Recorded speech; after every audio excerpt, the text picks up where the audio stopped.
What was the most baddest escape you've ever made? I'll start. NSFW. I crawled out of a uterus once.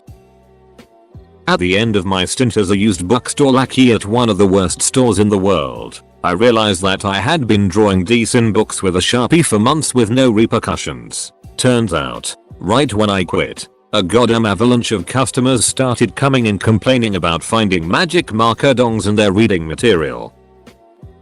My uncle was on the 91st floor of the South WTC Tower, felt and saw a plane ducking crash into the North Tower. He and the two people he was with got the hell out of there as fast as they could. He was about half a block away when the second plane hit. I'd say that's probably better than any escape I've personally experienced. Edit. My mom said he took both elevators down.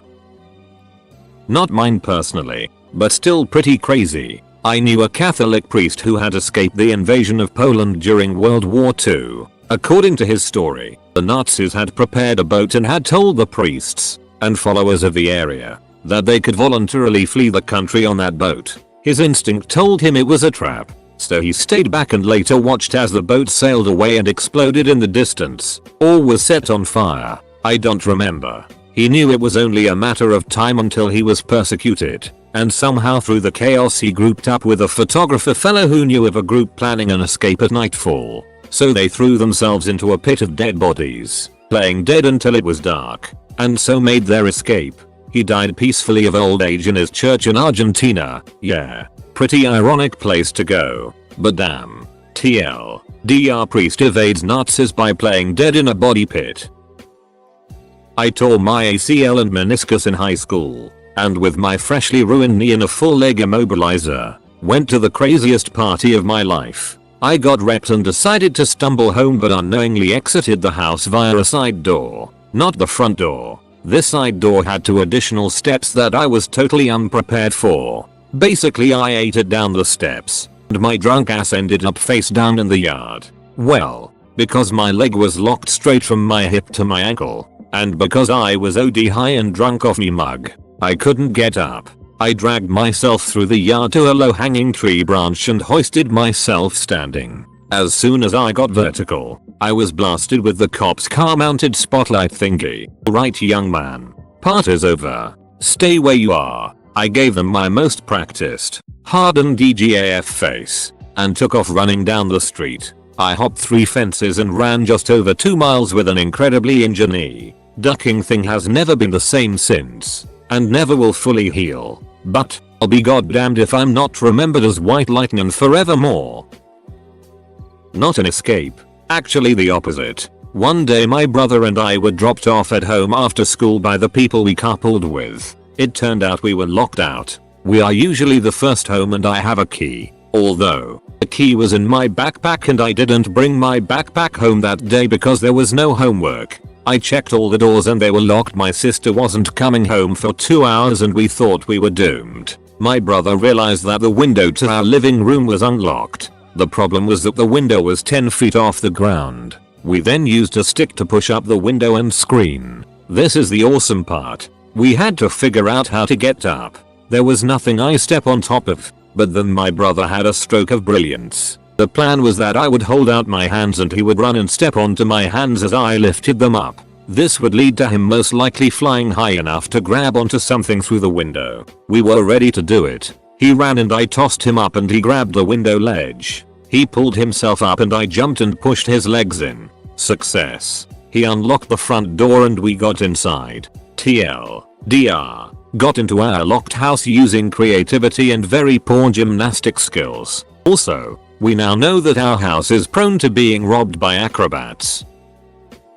Not my story, but that of a teacher I had in high school. Apparently, his school had a regular prank where the recent grads would come back to the high school on the night of prom and shut off the power to the school. However, the year my teacher participated, that had put extra security in. I don't remember the exact details of how he managed to get the power off without being deterred immediately, but he did and was then spotted. At this point he takes off through a neighborhood nearby, jumping fences and running through yards. In one of these yards he apparently tripped on a small fence around a garden. According to him, the only thing it could have kept out of the garden was a turtle. but when he fell he shattered his wrist, but ended up escaping anyways. The fun part is that after a week or two went by, he finally decided to see a doctor about his wrist. They told him since he had waited so long, his wrist had started to heal incorrectly and would need to be rebroken immediately so that it could be put in a cast. He of course agreed to it, until he found out that he would need to be put under heavy anesthetic for the procedure. Under the effect of this medication, he would have been unable to take his final that was later that day. So, he told the doctor that he would do it without a medication. The doctor broke his wrist and my teacher ended up taking that test that day with a freshly broken wrist. TLDR. Teacher shattered his wrist after tripping on a turtle fence after shutting off the power to his high school and had the wrist rebroken later without anesthetic so he could take a final.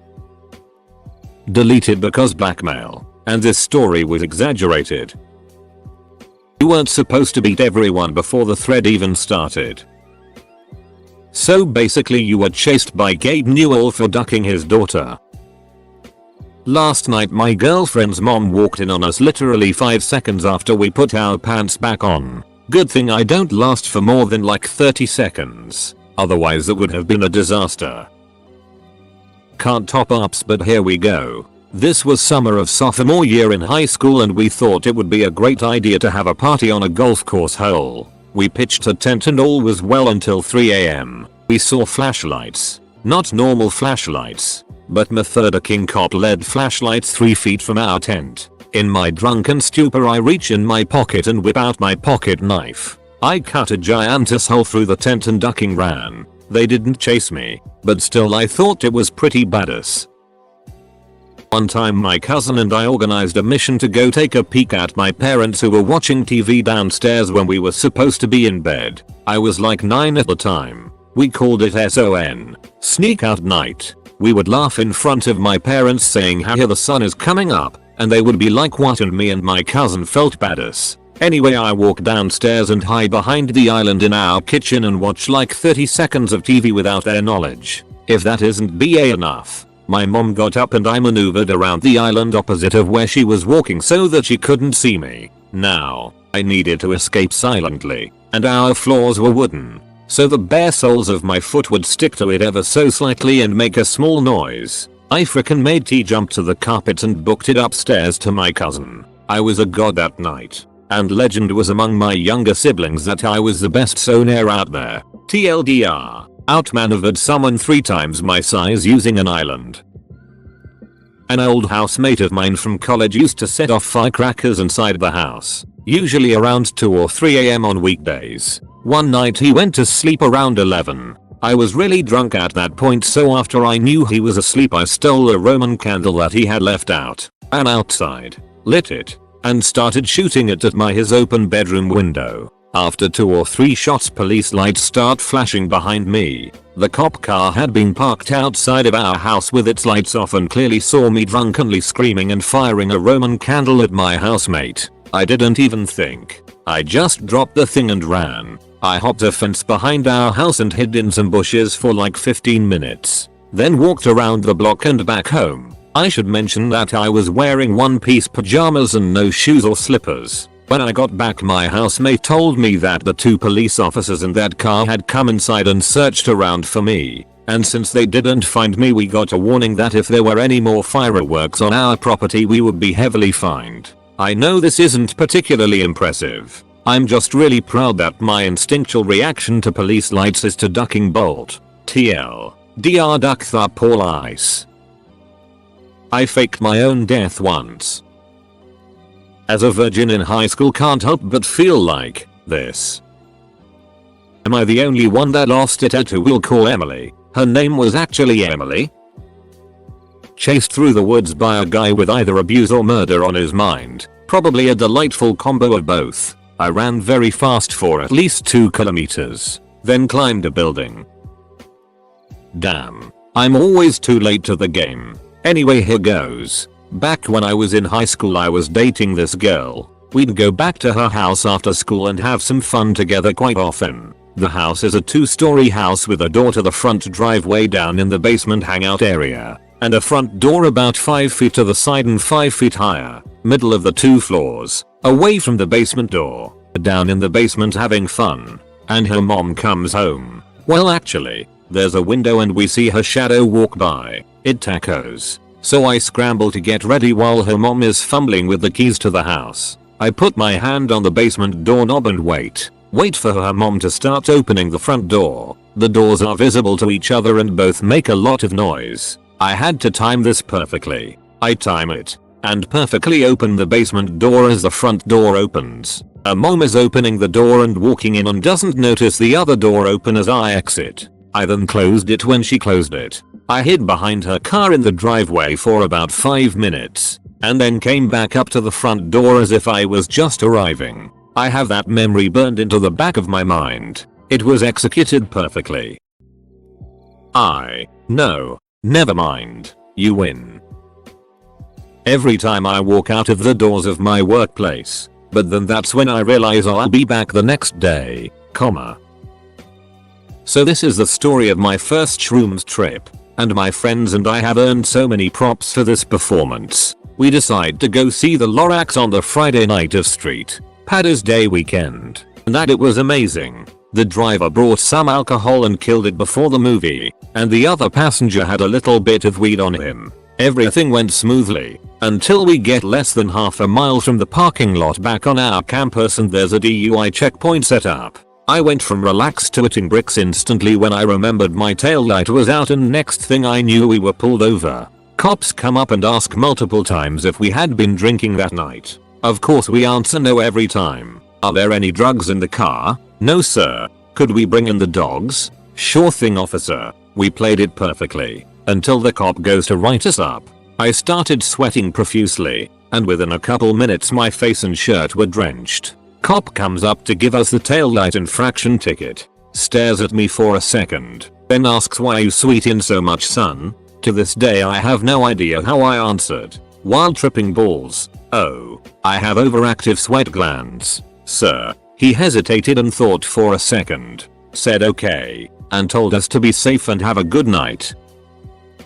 This was my first time at a college party and it was with my brother. He was the ridiculously photogenic good guy Greg of his campus. He would literally walk up to a random house, vaguely know one person in there, and become the hit of the party. He chose a safe party because the baby bro is with me and stuck to his best friend's Eric's place. It started off innocent enough and my brother was keeping it tame at 2 or 3 beers. He kept talking me up to his friends and passing drinks down the line to me to see what I could handle. While I got increasingly inebriated, I noticed my brother never left the back door area. A glass full of liquor and the world spinning beneath my feet. I ask him in the least sober way, "That door won't fucking leave. You can leave it. You're stronger than it." He replies with, "When the cops come, we'll be the first ones out. Stick by me." My drunk mind called bullet. We're invincible. We're young and strong and ready to take on the world, I told myself. Then the familiar tone of a ham fist knocking on a door that was connected to a police uniform.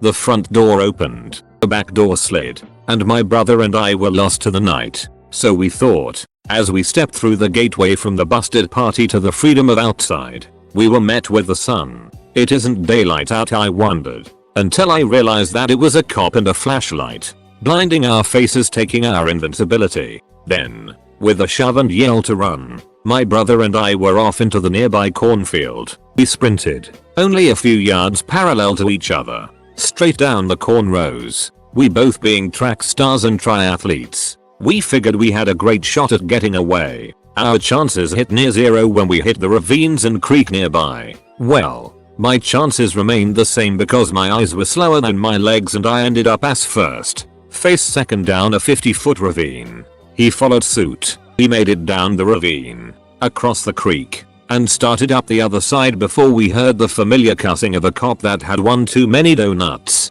We hid behind a log and held our breath. I saw the light dart across the ravine, right in front of us, at least 10 times. I gave a duck or two before the alcohol kicked back in and I realized I was more thought than I drunk. The officer disappeared to harass some more students. My brother looked at me in disbelief. I looked at him in drunkenness, and we hugged each other before we finished climbing the ravine to a nearby apartment. We walked into that apartment party and my brother wove the tale of our escape as I sat in the corner, covered in mud and damp from the creek, trying to focus my two spinning worlds. While sitting there I heard a familiar voice. Barracuda? The girl I had been chasing for 4 years was standing in front of me, a slim to none chance that I would stumble across her, and here she was. We would later date, but she broke up with me and no one can still figure out why. You're a cunt, Julia. Out at the bar with some of the lads, getting bombed and causing a ruckus. Fairly typical Friday night. Really, mid-October in Vancouver is grey, wet, and dismal, and getting drunk indoors is the consolation prize. We were regular-ish at the bar, on nodding terms with the staff. Met the owner a few times, knew most of the regular band that played there. It's a big place, lots of tables, big bar on one side, big stage on the other, capacity of 300 or so, but it had filled to whatever they could cram in without bylaw noticing most nights. It was a dive, most determinedly, even at night. More light came in the windows than from any of the fixtures. It was a little grimy and certainly a fairly unsavory place, but the music was good, the booze was cheap, and it attracted lots of attractive young women and a crowd we got along well with. We sniped our favorite corner table when we came in, a massive round wooden edifice, big enough to comfortably fit the 10 or so of us. It was easily the best seat in the house, right up against their big bay windows, on a raised platform so we had a good view of the stage and could stand up and wave at the bar when we needed more drinks. Midway through the night, the band just took the stage, and we were a plentitude of pitchers into the evening. We've gone from 10 to 15 or so folks around the table. The extras various young ladies we'd coaxed to join us at the big kids table. The night was going well. Then Ted shows up. Ted was our awkward guy. He's an utter sweetheart. Good looking. 6 feet 2 feet of muscle. And the social skills of a rock. So shy he avoids mirrors. Ducking etc. Clever, though. No doubt about that. Normally Ted showing up was all fine and dandy. He's quiet. Not unnerving. So any women the lads were working on don't get heebie-jeebies in peace. Ted had a massive crush on a girl from another group of regulars at the same bar. We'd see them once a month or so, and Ted would spend the rest of the week pining for Rosie, a vivacious little brunette with a heart of gold and an intellect to match Ted's social skills. Anyways, Ted showed up, Rosie in tow. They'd met out front, and he'd somehow got his it together to talk to her. She recognized him, and everything looked to be going great for the gang. Flash forward about an hour, and most of the gang is dancing while I and Brent hold down the fort with a couple of tourist gals from somewhere in Europe I don't remember anymore. I'm getting our next picture when the bartender slips me a note with his phone number and call in 5 minutes. Urgent scrawled on it alongside the picture. Okay? Sure. I'm curious. And at worst he's going to proposition me and we're both a little awkward for a bit. I step out front, light a smoke, and call. No pleasantries. Dude. Get your friend out of here. Like. ASAP. Huh. Seriously, get him out of here now. Who? The big guy who doesn't talk. Dancing with the brunette. Get him out of here. Ducking yesterday. Man. The rest of you guys shouldn't be far behind, either. Look. Dude. I'm on break and risking my ass here. I need to get back to work. But trust me on this. Pay up and flee. Dude. Okay. But. He's gone. I'm very confused. I'm also way too drunk for this cloak and dagger it. I head back inside to consult with Brent, and Ted rolls by for a refill before I can bring it up. So I start fishing to see what he knows. Hey, dude, any reason why bar staff might be paying special attention to you? Oh, not me, dude. Rosie, she's the greatest. Apparently, like, her dad owns this place or something. Click. That little ducking light bulb upstairs goes on. I can guess why the bartender was telling me to GTFO. Ted, you need to make a hasty exit. Real subtle like. Pay your tab. Give Rosie your number. And walk real casual out the door. Pretty sure daddy knows what's up and ain't happy about it. Brent. Get the rest of the guys together and start planning an exit. I'm going to walk Ted out. Meet at Fred's place. We weren't well behaved young men. We'd made hasty exits before. We had plans for when it went pear-shaped. We'd all been thrown out of most bars in the area at least once. And Fred's was our refuge. A 3rd-story flat that doesn't exist on a street. only accessible from a fire escape in a back alley. Nice little porch, enough flat spaces for the lot of us to crash, and a hider key we all knew, conveniently located within 3 blocks of every bar we frequented. It's 1 AM or so, and they've stopped entry. Last call is in an hour. Lights come on at 2:30. Ted and I hit the doors and security is having nothing doing. Nope, you boys stick around. Boss wants a word with you. I nearly pooed myself on the spot. You go sit back down and hang around until closing time. Ted's a little too drunk to work out how bad it is,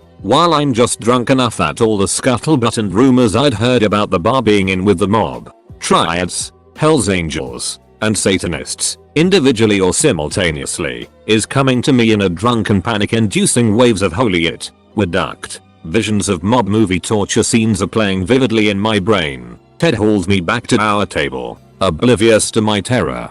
Brent got everyone but the 3 of us out. The other guys snuck out with various groups of girls unnoticed, but they hauled him back in before he could make good his escape. We're sitting at a table, trying to explain to the absolutely hammered Ted how ducked we are when we see the light go on in his brain. A plan has arrived. The bar is still packed, crowded enough, at least. We could lose ourselves in the crowd no problem. Ted tells us to spend 10 minutes making our way to the bar, or at least, working our way close to the back door at the end of the bar. He'll arrange a distraction and catch up. We'll know when it's time to make a break for it. Suddenly there's a lot of yelling and the sounds of a fight at the front of the bar, and Ted has grabbed Brent and I and is hauling us right up, mere feet, from the bouncer manning the back door, and then, like it was in a ducking movie script, he leaves and heads up into the bar. So we dash through the door. The alarm goes. He starts yelling, and we cheese it like we're Ethiopians at a marathon,